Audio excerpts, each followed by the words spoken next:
ษาโสมบุญมา1ใน250ห้านที่เข้าร่วมงานวางแสดงหัวหน่วยจุลวิสาหกิจขนาดน้อยและกลางลาว MSMES Expo 2026ได้นำเสนอเอาผลิตภัณฑ์ที่ว่าเน้นใส่ใจสุขภาพมานำเสนอให้คนลาวหันมาใส่ใจสุขภาพหลายขึ้นงานวางแสดงหัวหน่วยจุลวิสาหกิจขนาดน้อยและกลางลาว MSMES Expo 2026ที่ได้จัดขึ้นในระหว่างวันที่25กุมภาพันธ์1มีนาคม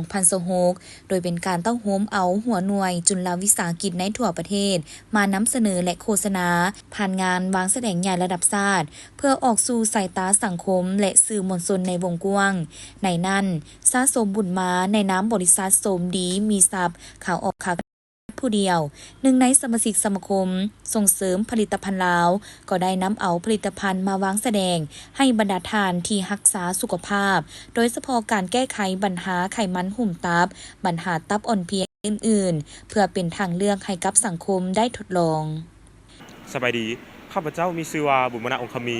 เป็นเจ้าของบริษัทสมใจดีมีทรัพย์และเป็นเจ้าของแบรนด์ซาสมบุญมา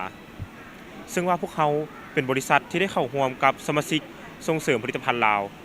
จุดประสงค์ของการสร้างแบรนด์ของพวกเขาว่าเป็นอย่างเฮ็ดเกี่ยวกับโสมเนาะเพราะว่าโสมเป็นอีกชื่อนึงว่าราชาของสมุนไพรเป็นสมุนไพรที่มีประโยชน์หลายที่ช่วยในการบำรุงร่างกายผลิตภัณฑ์ซาสมของพวกเขานั้น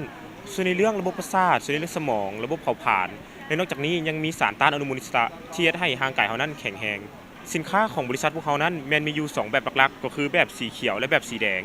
แบบสีเขียวนี่จะช่วยหลักๆเลยเป็นเรื่องตับผู้ใดหากมีตับปัญหาตับอ่อนเพลียทัดเบื่อในตับหลายสีเขียวนี่จะช่วยได้ดีแฮงส่วนว่าตัวสีแดงนี่แม่นจะดีแฮงในเรื่องไขมันบ่ว่าจะเป็นไขมันหัวใจไขมันเส้นเลือดตัวนี้แม่นจะช่วยได้ดีสุดท้ายนี้อยากจะเชิญชวนให้ทุกคนนั้นมาสนับสนุนสินค้าผลิตภัณฑ์ของคนลาวโดยเฉพาะสินค้าของพวกน้องที่เป็นผลิตภัณฑ์ของคนลาวและหากว่าผู้ใดสนใจสามารถสั่งซื้อได้ที่ตัวแทนจำหน่ายบริษัท NNM หรือว่าเบอร์โทรติดต่อ020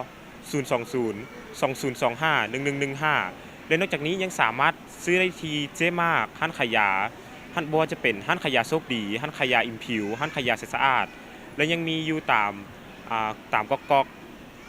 พร้อมนี้ท่านยังได้ฝากถึงประชาชนลาวทั่วประเทศทั้งภายในและต่างประเทศลองหันมาสวมใส่ผลิตภัณฑ์ของคนลาวให้หลายขึ้นเนื่องจากการหันมาสนับสนุนผลิตภัณฑ์ของคนลาวนี้จะเป็นกำลังแฮงอันสำคัญที่จะช่วยให้ผู้ประกอบการสามารถยืนอยู่ได้อย่างเข้มแข็งและมีการพัฒนาก้าวสู่ระดับสากลในอนาคต